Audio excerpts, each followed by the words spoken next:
Hello दोस्तों, welcome to SSP training YouTube channel. तो आज हम लोग अपना पहला वीडियो कहानियाँ सीरीज का डालने वाले हैं। एसएसपी स्टोरी, एसएसपी कहानी, जो भी कहना हो कह लो, लेकिन ये एक सीरीज होने वाली है और इसका आज पहला एपिसोड है। एपिसोड नहीं, पहला वीडियो है, पहला पार्ट है एसएसपी ट्रेनिंग में, जिसमें ट्रेनिंग भी होगी और आपको कहानियाँ भी बताई जाएगी। कहानियाँ सीरीज होंगी और आज हम लोग जानेंगे पृथ्वीराज चौहान के बारे में, उनके फैक्ट्स। हेलो दोस्तों, नमस्कार।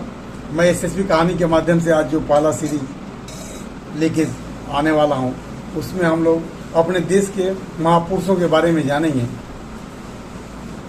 सबसे पहले आज फर्स्ट एपिसोड में हम आज सम्राट पृथ्वीराज चौहान के बारे में जानेंगे। सम्राट पृथ्वीराज चौहान जो है चौहान वंश के हिंदू क्षत्रिय राजा थे। उन्होंने उत्तर भारत में 12वीं सदी के उत्तरार्ध में उन्होंने अजमेर और दिल्ली पर राज किया। सम्राट चौहान का जन्म साल 1166 में अजमेर के राजा सोमेश्वर चौहान के घर पे हुआ था। गुजरात में जन्मे सम्राट चौहान बचपन से ही बहुत धनी प्रतिभा के थे। दिल्ली के राजा अनंगपाल द्वितीय की इकलौती बेटी कर्पूरी देवी चौहान पृथ्वीराज चौहान की माँ थी। पृथ्वीराज जो है पिता की मृत्यु के बाद 13 साल की उम्र में ही उन्होंने अजमेर के राजगढ़ की गद्दी संभाल ली थी।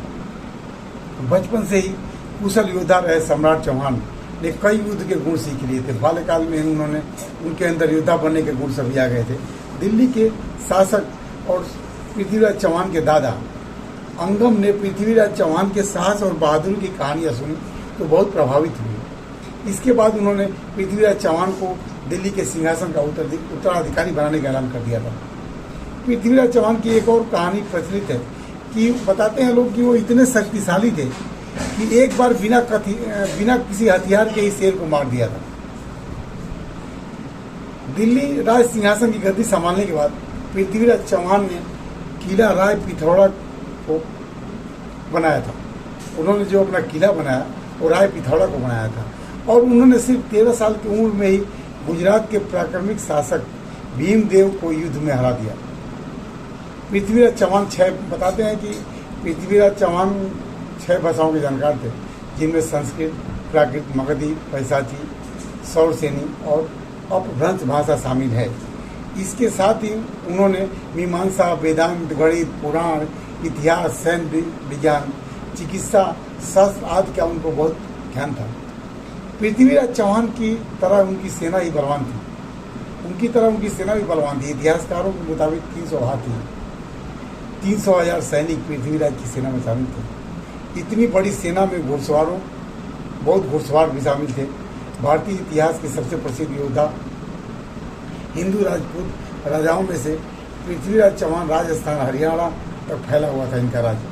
साहसी और युद्ध कला में निपुण सम्राट चौहान बचपन से ही तीर कमान और तलवारबाजी पसंद करते थे। पृथ्वीराज चौहान को कन्नौज के राजा जयचंद की बेटी संयोगिता से प्रेम हो गया था। इसके बाद वह संयोगिता को स्वयंवर से उठा ले गए थे और उन्होंने गंधर्व विवाह किया। हालांकि संयोगिता के पिता राजा जयचंद और पृथ्वीराज चौहान की आपस में कभी बनती नहीं थी। शादी के लिए जयचंद राजी नहीं थे। संयोगिता को उठा ले जाने के बाद जयचंद ने पृथ्वीराज से दुश्मनी मान ली थी। चंद्रबरदाई और पृथ्वीराज चौहान बचपन के दोस्त थे। इनके साथ चंद्रबरदाई एक कवि और लेखक बने। उन्होंने महाकाव्य पृथ्वीराज आसो की रचना की।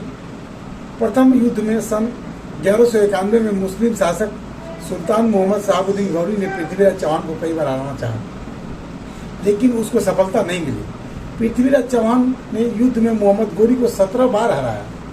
इसके अलावा वह इतने दरिया दिली थे कि मोहम्मद गौरी को कई बार माफ कर दिया और उसे छोड़ दिया। 18वीं बार मोहम्मद गौरी ने जयचंद की मदद दी और युद्ध में पृथ्वीराज चौहान को हरा दिया। इसके बाद उन्हें बंदी बना लिया गया और उन्हें अपने साथ ले चला गया। पृथ्वीराज चौहान और चंद्रबरदाई दोनों को ही कैद कर लिया गया था। मोहम्मद गौरी ने सजा के तौर पर पृथ्वीराज चौहान की आंखों को सलाखों से फोड़वा दिया था।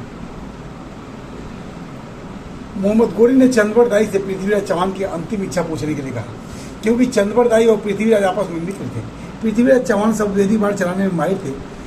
मोहम्मद गोरी को इस बात की जानकारी दी गई। इसके बाद उसने कला प्रदर्शन के लिए इजाज़त दे दी। पृथ्वीराज चौहान को जहाँ पर अपनी कला का प्रदर्शन करना था, वहाँ पर मोहम्मद गोरी भी मौजूद था। पृथ्वीराज चौहान ने चंद्रवर दाई के साथ मिलकर मोहम्मद गोरी को मारने की योजना पहले ही बना ली थी।